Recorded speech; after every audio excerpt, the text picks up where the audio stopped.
Muhammad claimed to be God's final prophet, and yet he wasn't very good at doing things that other prophets could do. Many prophets validated their claims with miracles. Muhammad couldn't perform miracles. Muslims eventually made up a bunch of stories about Muhammad performing miracles. Unfortunately for them, the Quran had already declared over and over and over again that Muhammad couldn't perform miracles. Prophets called people away from paganism and idolatry. Muhammad didn't. He encouraged paganism and idolatry. In fact, no man in history has spread paganism and idolatry to more people than Muhammad. If you don't believe me, just observe Islamic prayer and worship. Muslims bow down to a pagan cube, walk circles around a pagan cube, and kiss a pagan rock, and somehow they think that this is the pure worship of the one true God. Finally, prophets predicted the future. Muhammad couldn't.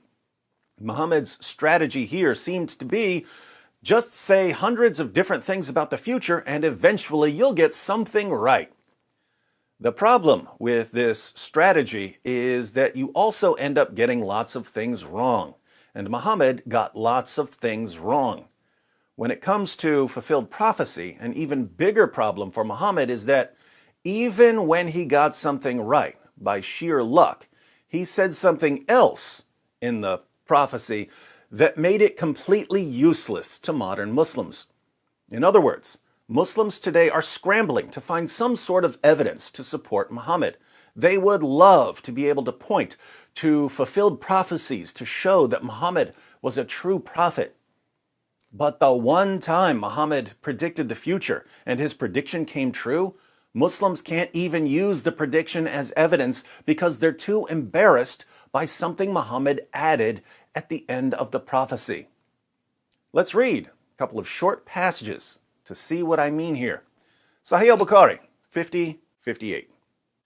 Narrated Abu Sa'id al-Khudri, I heard Allah's Messenger saying, there will appear some people among you whose salat, prayer, will make you look down upon yours, and whose sawm, fasting, will make you look down upon yours, and whose good deeds will make you look down upon yours. So they'll seem to be really, really good Muslims. But they will recite the Quran, which will not exceed their throats. They will not act on it. And they will go out of Islam, i.e. discard Islam, as an arrow goes out through the game, whereupon the archer would examine the arrowhead, but see nothing, and look at the unfeathered part of the arrow, but see nothing, and look at its feathers, but see nothing, and finally he suspects to find something in its lower part. Muhammad says that there are going to be Muslims who seem devout, but who are going to leave Islam like an arrow leaves an animal it goes through. Just as an arrow can go through an animal so quickly that there's no blood on the arrow, so also these Muslims will leave Islam and you won't be able to find a trace of Islam on them. Yesterday, I posted a video about Muslim leaders predicting an avalanche of apostasy. Muslims are leaving Islam. They're shooting out of Islam like arrows. Why aren't Muslim leaders pointing to this prophecy of Muhammad? Why aren't Muslim leaders saying, yes, lots of young Muslims are abandoning Islam, but Muhammad predicted this, so it's actually proof that he's a true prophet? Why aren't they using this? Well, it's because, once again, Muhammad just couldn't keep his mouth shut. In other versions of this hadith, he tells his followers what to do about these young people who are abandoning Islam. Sahih al-Bukhari, 50:57. Narrated Ali, I heard the Prophet saying, in the last days of the world, there will appear young people with foolish thoughts and ideas. They will give good talks, but they will go out of Islam as an arrow goes out through the game. Their faith will not exceed their throats, i.e. they will not have faith. So wherever you find them, kill them, for there will be a reward for their killers on the day of resurrection. Sahih al-Bukhari, 36:11. Narrated Ali, I relate the narrations of Allah's Messenger to you, for I would rather fall from the sky than attribute something to him falsely. But when I tell you a thing which is between you and me, then no doubt war is guile.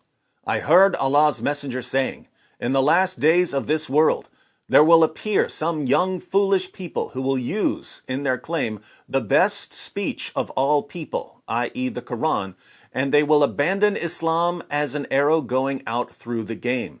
Their belief will not go beyond their throats, i.e. they will have practically no belief.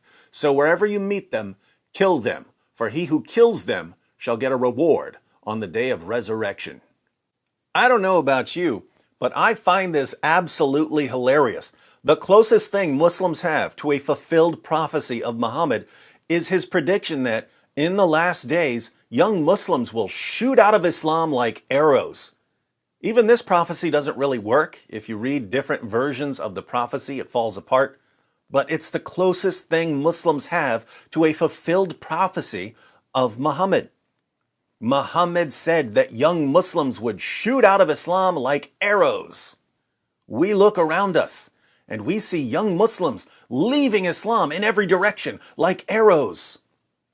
But Muslims can't even use this prophecy as evidence for their prophet because Muhammad ordered his followers to kill these young people. And Muslims today are so busy pretending that Islam is a religion of peace, they wouldn't dare point to passages where Muhammad is ordering his followers to execute young people for leaving Islam. Hence, Muhammad's only fulfilled prophecy is completely useless to Muslims. So Muslims are back to having no evidence whatsoever for their prophet. Oh, Muhammad, if incompetence were hot burning gas, you'd be a star.